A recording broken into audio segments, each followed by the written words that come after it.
خواتین و حضرات، ایک بار پھر آپ کے ساتھ ہیں، میں ہوں جہاں زیب زیبی۔ آپ اور ہم اگر ایک اپنے آپ کے ساتھ سوال کریں، ہم اپنے اگر ارد گرد میں دیکھیں، ایک پلمبر ہمیں اچھا چاہیے ہو، ہمیں ایک کوئی الیکٹریشین اچھا چاہیے ہو، ہمیں ایک نہیں بلکہ کتنی بار اس کو کالز کرنی پڑتی ہے اور پھر وہ گھر کے اندر آتا ہے۔ جب میں یہ سوچتا ہوں کہ آخر ایسا کیوں ہے، پھر مجھے یہ بھی لگتا ہے کہ ہمارے ملک کے اندر اچھے پلمبر، اچھے ٹیکنیشین، اچھے کارپینٹر، ان سب کی کافی ضرورت ہے۔ تو لیڈیز اینڈ جینٹلمین، اگر ان کی کافی ضرورت ہے تو ہمارے وہ نوجوان جو اپنے گھروں میں بیٹھے ہوئے ہیں، بے روزگار ہیں، وہ کیوں نہیں ہنرمند ہوتے اور وہ کیوں نہیں کچھ ایسا کرنا شروع ہو جاتے، کل کو وہ خود اپنی دکانیں بنائیں اور آگے چل کے اچھے انٹرپرینور بھی ایون بن سکتے ہیں۔ اسی حوالے سے ہم بات کرنے کے لیے لیڈیز اینڈ جینٹلمین آج ہمارے ساتھ ہیں ٹیکنیکل اینڈ ووکیشنل ایجوکیشن کے حوالے سے بات کرنے کے لیے ڈاکٹر افتخار حسین صاحب، جو کہ گورنمنٹ کالج آف ٹیکنالوجی سمن آباد کے پرنسپل بھی ہیں، اس کے علاوہ x research and development director ہیں ٹیوٹا کے۔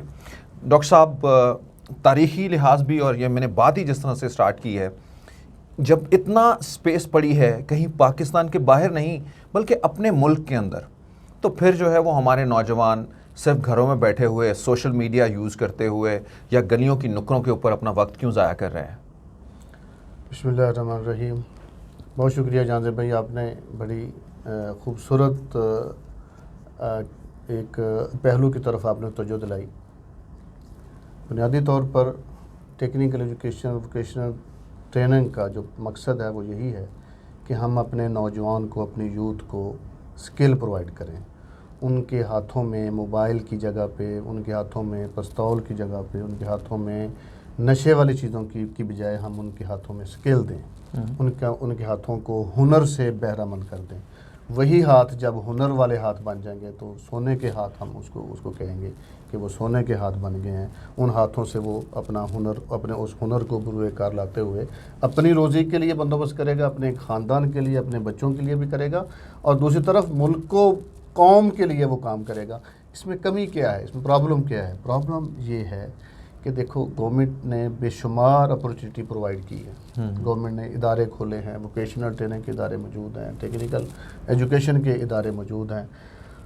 ایشو کیا ہے؟ ایشو یہ ہے کہ ہمارا جو نوجوان ہے، اس کو پہلی بات تو اس کے ساتھ مسئلہ یہ ہے کہ اس کو اویئرنیس نہیں ہے، اویئرنیس کی کمی ہے۔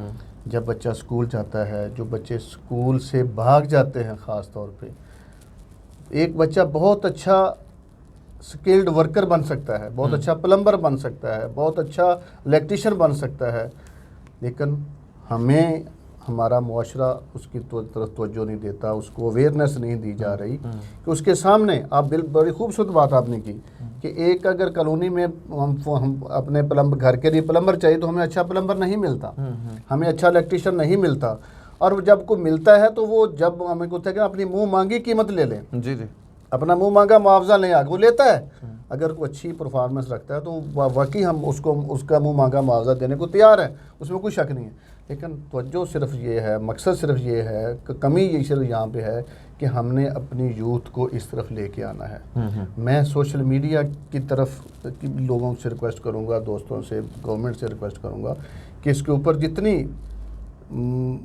جہاد کی طرح کی مہم چلانی پڑے گی، پھر جا کے کہیں ہم لوگوں کو اس طرف لے کے آئیں گے۔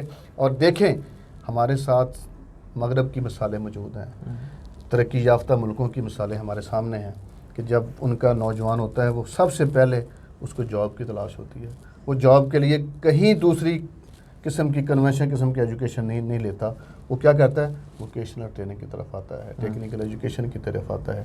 یہی وہ راستہ ہے جو اس کو جاب کی طرف لے کے جاتا ہے، جو اس کو اس کی ارننگ کی طرف لے کے جاتا ہے۔ اچھا لیڈیز اینڈ جینٹلمین، مجھے لگتا ہے کہ یہاں پہ ہمیں ان ٹیبوز کو توڑنا ہے کہ جس میں کنونشنل ایجوکیشن کی طرف لوگوں کا بہت رجحان ہوتا ہے کہ یہ بزنس میں جائے گا، یہ بچہ ایف ایس سی کرے گا، یہ، اور جو بچہ جو ہے وہ ٹیکنیکل ایجوکیشن میں آتا ہے اس کو اس طرح سے دیکھا جاتا ہے کہ جیسے یہ ماں باپ کا ایک بالکل الگ بچہ ہے، یا اس کی طرف رجحان ہی نہیں، سوچتے ہی نہیں ہیں وہ۔ کیا ہمارے پاس آؤٹ لیٹس جو ہیں وہ کم تو نہیں ہیں کہیں پہ؟ مطلب اگر یہ ایک ریجن ہے تو ایسا تو نہیں کہ اس ریجن کے اندر یہ کیپیسٹی نہیں ہے ٹیکنیکل کالجز کی کہ وہ اتنے بچے جو ہے وہ انپٹ کر سکیں؟ نہیں، ایسا نہیں ہے۔ اصل بات جو آپ نے پہلے بات کی، ٹیبو، سوشل ٹیبو ہے۔ ہمارا بچہ، ہمارا نوجوان